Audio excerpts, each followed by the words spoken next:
ni ibyishimo kongera guhurira namwe kuri uyu murongo. Umwaka wa 2024 wabaye umwaka ukomeye cyane muri politike mpuzamahanga. Ikiganiro cy'uyu munsi ni inkuru y'agasuzuguro, kwirengagiza, ubugizi bwa nabi n'ibinyoma. Tugiye kuvuga ku byaha by'intambara byakozwe ababikoze ntibabihanirwe. Tugiye kuvuga ku mutwe w'abarwanyi ba Leta Zunze Ubumwe za Amerika bagiye bavugwa mu bikorwa by'ubwicanyi n'ubugizi bwa nabi. Umutwe w'abarwanyi wakoze ibikorwa n'urwego rw'ubutasi rwa Leta Zunze Ubumwe za Amerika CIA rwagiye rubona ko bikabije, rukawubona nk'umutwe ukabije cyane mu gukora ibikorwa nk'ibyo. Tugiye kuvuga kandi ku mikorere y'umuryango mpuzamahanga yuzuyemo akarengane, kubogama n'agasuzuguro. Tugiye kuvuga ku byaha by'intambara bikorwa na Leta Zunze Ubumwe za Amerika hirya no hino ku isi, uburyo babihisha ndetse n'uburyo babisobanura naho nta kibazo biteye. Ku itariki ya 26 y'ukwezi kwa munani mu mwaka wa 2021 i Kabul muri Afghanistan, nyuma y'uko Amerika itunguwe no gusatira cyangwa se gutera imbere kw'abatalibani bigaragara ko bagiye guhirika ubutegetsi bushyigikiwe na Leta Zunze Ubumwe za Amerika, umurwa mukuru Kabul byagaragaraga ko ugiye kugwa mu maboko y'abatalibani.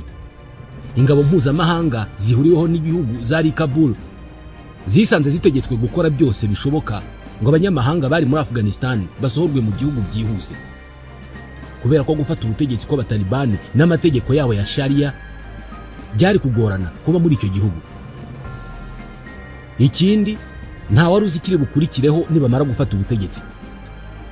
Igisirikare cya Amerika cyari muri Afghanistan cyagombaga kugirira icyizere abatalibani mu gufungura inzira iva mu bice bitandukanye bya Kabul igana ku kibuga cy'indege. Icyo gihe mu binyamakuru twabonye amafoto y'indege zipakira abantu hatitawe ku mubare ntarengwa. Abashobora kujyamo bose bakinjira mu ndege kubera ko buri wese yifuzaga kuba hariho hose ku isi usibye muri Afghanistan. Twabonye indege zihaguruka ku kibuga cy'indege mu buryo bubi cyane hadakurikije itegeko na rimwe mu yagenga ibibuga by'indege. Ibintu byabaye bibi cyane muri iki gihugu. Bigaragara ko ingabo za Amerika zari muri kiriya gihugu zari zabuze ayo zicira nayo zimira. Amakuru yahise akwira hose ku isi ko abasirikare ba Leta Zunze Ubumwe za Amerika bari muri Afghanistan bananiwe kugira icyo bakora ngo akavuyo kariyo gahoshe. Ibiro bya Perezida wa Leta Zunze Ubumwe za Amerika byahise byinjira mu bihe bidasanzwe byo kugerageza gukemura ikibazo. Joe Biden n'abavugizi be mu bitangazamakuru bageragezaga koroshya ibintu, babwira isi yose ko ibyo barimo kubona kuri televiziyo atari ko bimeze mu by'ukuri. Bavuze ko ingabo za Amerika muri Afghanistan zifite ibintu mu biganza, kandi ko ako kavuyo barimo kubona mu binyamakuru atari ko mu by'ukuri, ariko n'agahari ngo barimo baragakemura. Gusa rubanda ntabwo ari injiji.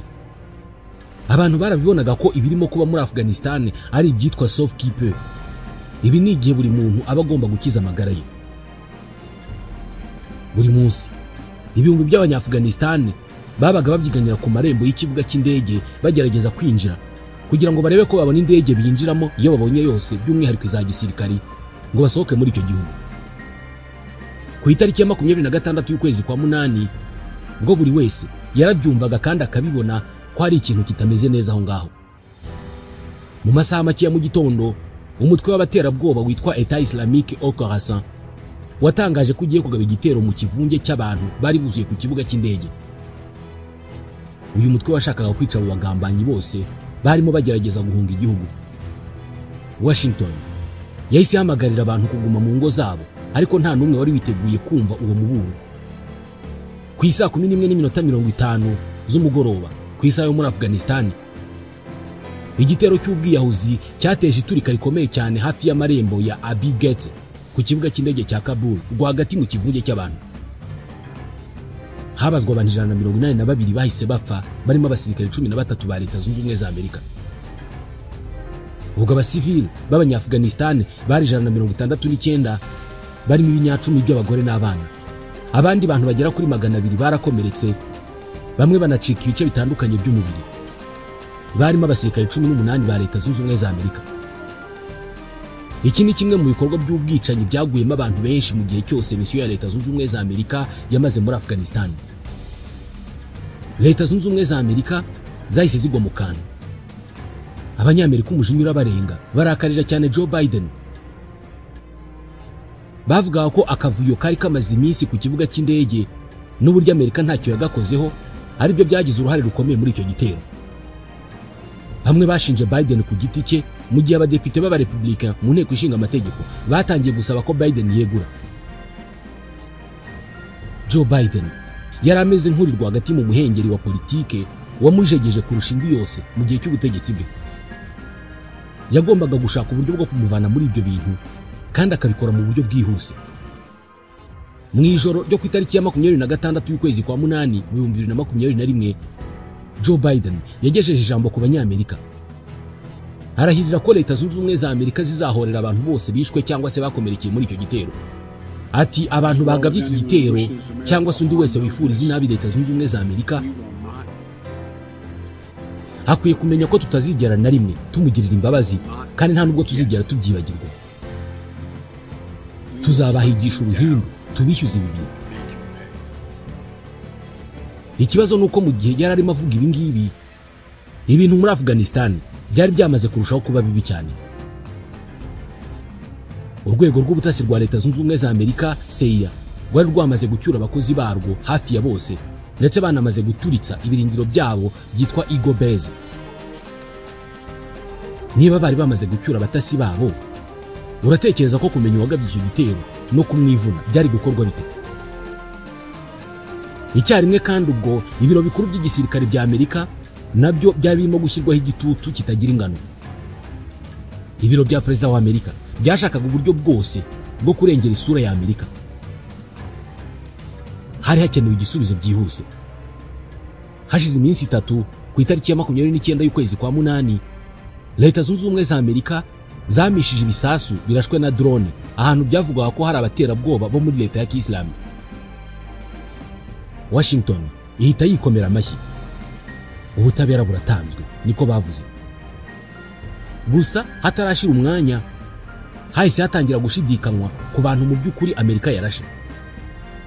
Mu gihe Washington yemezaga ko yisha abaterabwoba, abategetsi ba Afghanistan, abaturage n'ibinyamakuru muri Afghanistan byatangiye kuvugana agahinda n'uburakari ku imodoka yamishweho ibyo bisasu bivugwa ko ari y'abaterabwoba itari y'abaterabwoba, ahubwo ko ari umuryango w'abantu 10 barimo abana 7 biganjemo abo mu myaka yo hasi. Leta Zunze Ubumwe za Amerika zahise zitangira guhakana ayo makuru. Bati twebwe twarasha abaterabwoba turabizi neza kandi aho twaraje turahazi. Ku itariki ya 10 y'ukwezi kwa 9, New York Times yatangaje inkuru icukumbuye yakoze inyomoza ibinyoma byari bimaze iminsi bisubirwamo n'ubuyobozi bw'ingabo za Amerika. Nyuma y'ubushakashatsi ikinyamakuru cyakoreye aho Amerika yarashe cyagaragaje ko igitero cyo ku itariki ya 29 y'ukwa munani kitisha umwe mu bagize Leta ya Kisilamu, ahubwo ko kisha umuryango w'abantu 10 barimo abana bato 7 kandi bose barapfuye nta numwe warokotse. Mu burakari bwinshi igisirikare cya Leta Zunze Ubumwe za Amerika cyahise gitangiza iperereza. Umwe mu bagize uwo muryango bishwe yari umukozi w'umuryango w'ubutabazi ukorera muri California. Imodoka barashe bavuga ko yari yuzuye ibiturika, mu by'ukuri yari ipakiye amazi bavuye kuvoma. Amashusho y'iki gitero yari ateye ubwoba, ariko n'ubundi igisirikare cya Amerika cyanze kwemera icyo ari cyo cyose cyagaragaza ko bibeshye.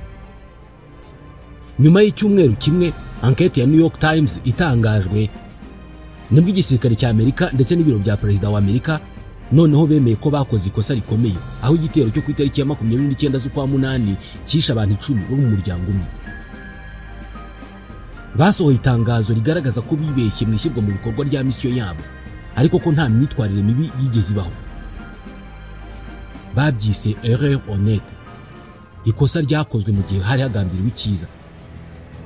Banavuze ko igitero bagabye kitisha itegeko na rimwe. Ibi byo kuvuga ko nta tegeko na rimwe bishe byatumye nyuma y'iperereza bikozeho bemeza ko nta bihano bizigera bifatwa ku muntu wari we wese mu bagabye igitero. Iyicwa ry'umuryango w'inzirakarengane 10 zo mu muryango wa Ahmadi ni kimwe mu bikorwa byinshi byagiye bishinjwa ingabo za Leta Zunze Ubumwe za Amerika aho zagiye ziba hose hirya no hino ku isi. Ninde mu by'ukuri ukwiye gushinjwa urupfu rw'aba bantu? Umupilote wa drone? Komanda wakurikiranaga igitero?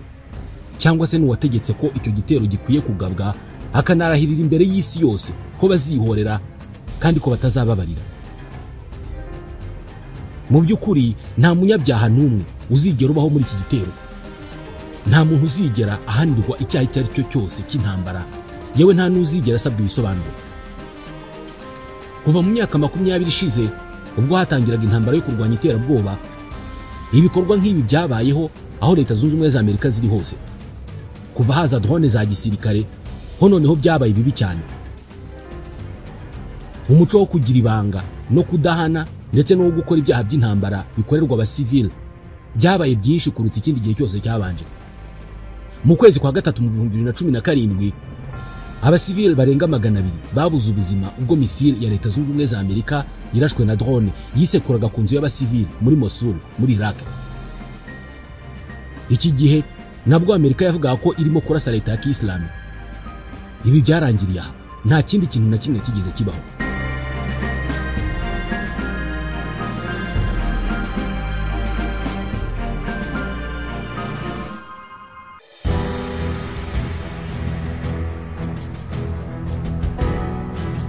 Mu kwa gatatu mu 2019 abasirikari ba Leta Zunze Ubumwe za Amerika bari muri Qatar bakurikiranye ku mashusho indege y'igisirikare cya Leta Zunze Ubumwe za Amerika irekurira bombe ipima ibiro 226 ku kivunge cy'abasivile ahitwa Pegouz muri Syria.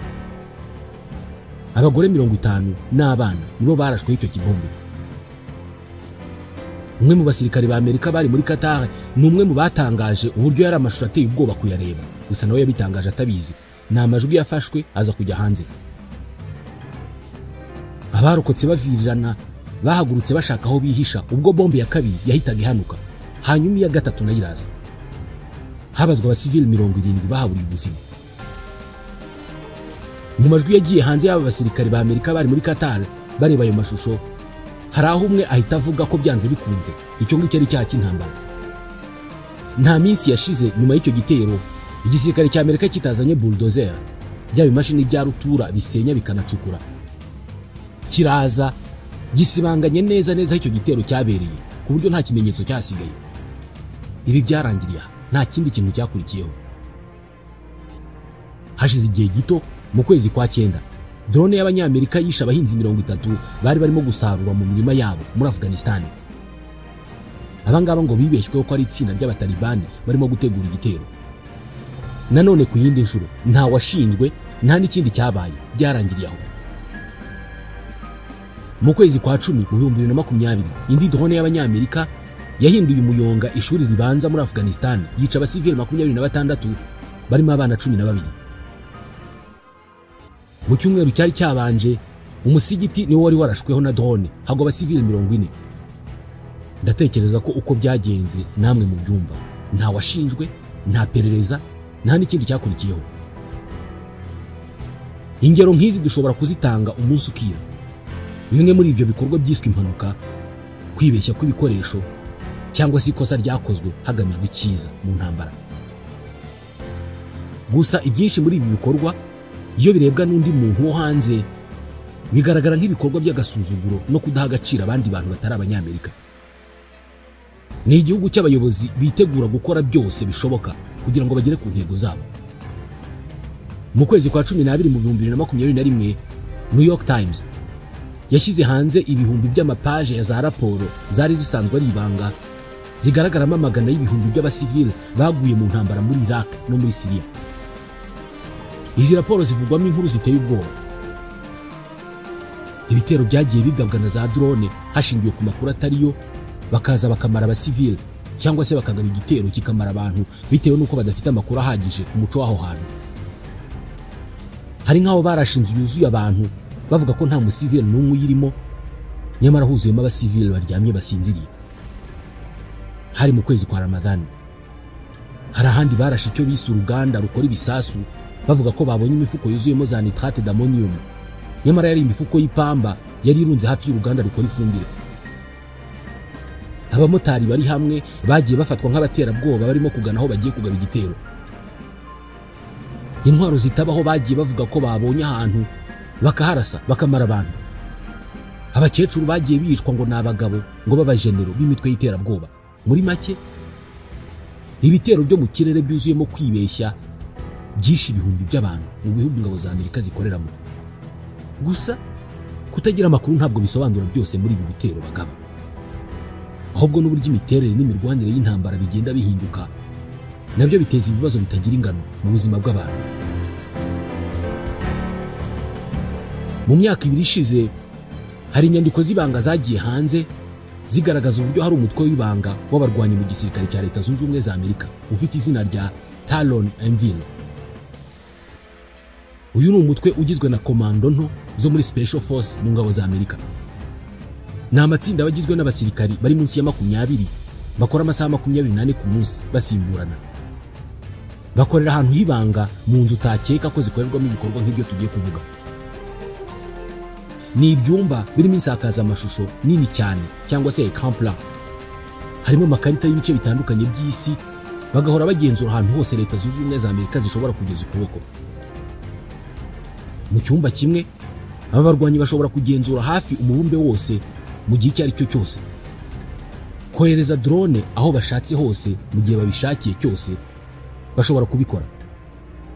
Hari igihe byavugwa ko uyu mutwe w'abarwanyi wakoreraga mu cyumba kimwe mu ruganda rwa sima rwa Lafarge muri Syria. Akazi k'aba barwanyi ni ugushakisha ahantu hose ho kurasa, by'umwihariko convoi cyangwa se imodoka bitekerezwa ko ari iz'abaterabwoba ziri ku murongo ziri mu rugendo zerekeza aho bagiye kugaba igitero. Bareba kandi ibirindiro by'abaterabwoba, bakareba inganda zishobora kuba zikorerwamo ibiturika. Aho babonye ibintu nk'ibi ngibi hose bahita bategeka ingabo zaho ziri hafi aho ngaho kohereza drone ikamisha za bombe kuri aho hantu. Hani wazira mu kukwibeshya kose twavugagaho mu kanya. Icyo ukwiye kumenya hano ni uko igitero gikoresheje indege kiba kigomba gukurikiza protocol cyangwa se amabwiriza yanditse hagamijwe kugabanya ingaruka zacyo mbere y'uko hatanga uburenganzira bwo kukigaba. Baba bagomba kwiga neza ibikikije aho hantu bashaka kurasa kugira ngo bizere 100% ko nta bikorwa by'abasivile biri hafi aho. Bakora byose bishoboka ngo bagabanye ingaruka ziri buturuke kuri icyo gitero. Gutegura iki gitero bishobora gufata amasaha menshi yewe n'iminsi, ndetse bimwe mu bitero nk'ibyo bishobora kurekwa bitewe n'ingaruka bishobora kuza guteza. Ikibazo nuko imbaraga n'umuhate Amerika yagize mu gusenya leta ya Kiislamu. Abarwanyi bo muri Talon Anvil babonye uburyo bworoshye bwo kurenga kuri aya mabwiriza n'imirongo ngenderwaho igomba gukurikizwa mbere yo kugaba igitero. Kuvuga ko ari uburyo bwo kwirwanaho, autodefense. Iyo igisirikare kibonye ko hari ikibazo gikomeye cyangwa se ko hari ikintu gishobora gutuma ingabo ziraswaho, zifite uburenganzira bwose bwo kwirwanaho hatiriwe hakurikizwa imirongo ngenderwaho yo gusaba uburenganzira. Ubu ni bwo buryo Talon Anvil yakoresheje mu gusobanura 80% by'ibitero yagiye igaba. Za bombe zageze ubwo zitangira kugwa ku muvuduko utarigeze utekerezwaho mbere. Leta ya Kiislamu itakaza ahantu hanini cyane yagenzuraga, ariko kwibeshya muri ibyo bitero nako kuriyongera, abasivile barahagwa cyane.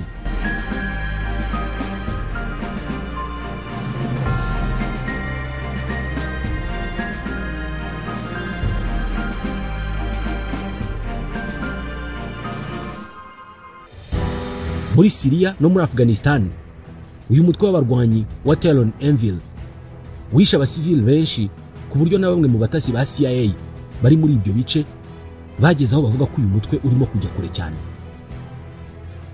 Bamwe mu ba agent ba CIA bageze ubwo batabaza abayobozi babo bari Langley muri Virginia ku cyicaro cya CIA. Bagiye bandika muri za raporo ko abarwanyi ba Talon Anvil batajya bategereza uruhushya rw'uwari we wese. Iyo babonye abantu bari hamwe muri Syria cyangwa muri Afghanistan bahita bohereza drone. Mu buryo busanzwe amashusho y'igitero gikozwe n'indege cyangwa se drone ahita yibika mu bubiko bw'amakuru bwa Pentagon. Ariko mu rwego rwo kwirinda ko hazabaho iperereza, abagize uyu mutwe wa Talon Anvil batangiye kujya berekeza kamera za drone mu cyerekezo gitandukanye naho barasa. Ibi bakabikora mu masegonda make cyane mbere y'uko igisasu bohereje kikubita ku cyo barashe. Amashusho agaragaza ko ikintu cyangwa se ahantu harashwe, ariko ntabwo ushobora kubona abo barasha bari. New York Times ivuga ko mu bitero birenga 1300 bagabye muri ubwo buryo aho abasivili baburiye ubuzima. Iperereza ryakozwe mu bikorwa 12% by'ibi byose bitewe n'uko nta video n'imwe yigeze igaragaza icyarashwe mu by'ukuri.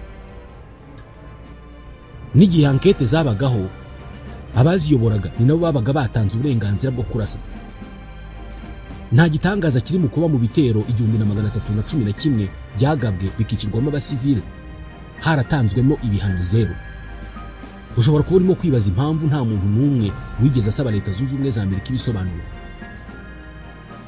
Ushobora kuba urimo gutekereza kuri ONU cyangwa se urukiko mpuzamahanga mpanabyaha. Iki ni ikibazo cyiza cyane gifite igisubizo gishingiye ku gutera ubwoba no gushinja urukiko mpuzamahanga mpanabyaha gukora amakosa akomeye rukabishinjwa na guverinoma ya Leta Zunze Ubumwe za Amerika. Ni urukiko rwatangijwe mu 2002 ruhabwa icyicaro mu Buholandi ahitwa Lae. Uru rukiko rwari rufite inshingano yo guhana abakora ibyaha by'intambara hagamijwe ko nta muntu n'umwe ucika ubutabera.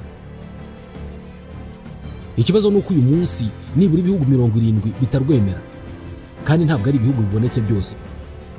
Ni Uburusiya, ni Isiraheli, ni Iran, ni Ubuhinde, Ubushinwa na Leta Zunze Ubumwe za Amerika. Hari n'ibindi bihugu byinshi bitarwemera birimo n'u Rwanda. Aba bose ntabwo bemera ububasha bw'uru rukiko.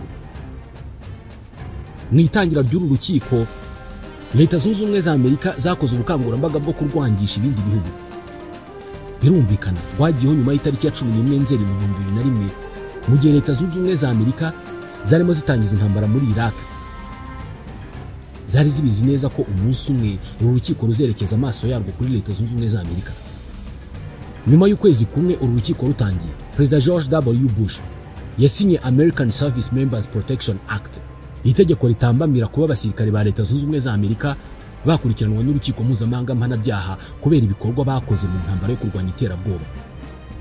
Nk'ibyo bitari bihagije, George W. Bush yanahise atanga uburenganzira bwo gutera Ubuholandi bucumbikiye uru rukiko mu gihe cyose umusirikare umwe rukumbi wa Leta Zunze Ubumwe za Amerika yafatwa n'uru rukiko. Ni ubutumwa bwumvikanaga cyane. Mu 2006 hatangiye iperereza ryavuga ko hashobora kuba harabaye ibyaha by'intambara bikozwe na Amerika muri Iraq na Afghanistan, ndetse no mu mabohero ya CIA yamenyekanye nka Black Sites mu Burayi. Mu 2009 ubwo Barack Obama yafataga ubutegetsi, ICC yari ifite icyizere ko noneho hari igishobora guhinduka, ariko nawe yagumye muri uwo murongo wo kugumishaho ukwemera kwa Amerika mu birebana n'uru rukiko. Yahise anatambamira iperereza ryose ryashoboraga gukorwa ku musangirangendo wa Amerika, Isiraheli, ku byaha abasirikare ba Isiraheli bashobora kuba bakorera muri Palestine. Ubwo Donald Trump yazaga, uru rukiko kera kabaye rwemeje ko hatangira iperereza kuri Leta Zunze Ubumwe za Amerika. Ako kanya urwego rw'ububanyi n'amahanga rwa Amerika rwose, ni ukuvuga abadiplomate bose ba Amerika, bahise berekeza amaso yabo kuri uru rukiko ndetse n'abayobozi barwo. Babashinja ibyaha, bashinja uru rukiko gukora ibyaha bigiye bitandukanye.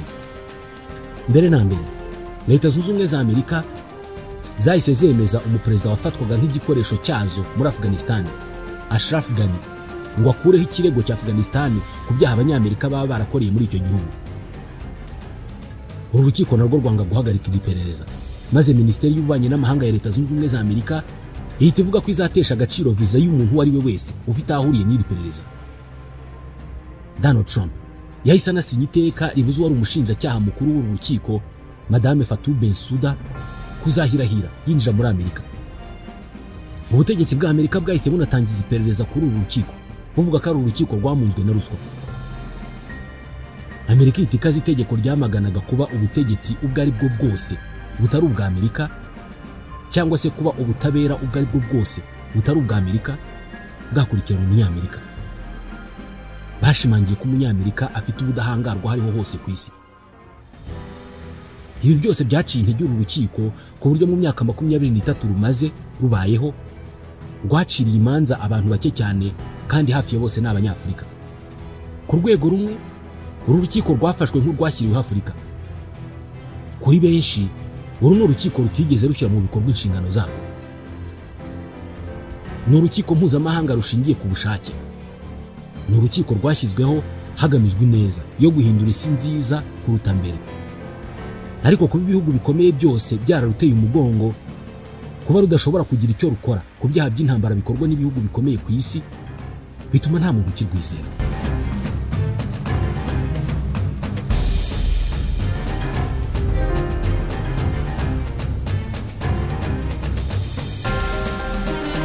Mu by'ukuri wakora iki kugira ngo usunikire Leta Zunze Ubumwe za Amerika, Ubushinwa cyangwa se Uburusiya gukora ibyo muvuga ko ari byiza, igihe cyose n'ubutabera mpuzamahanga ntacyo bwabakora? Abatuye iyi si ntabwo bareshya, ndetse n'ibyitwa uburenganzira bwa muntu bisa n'ibyagenewe bamwe.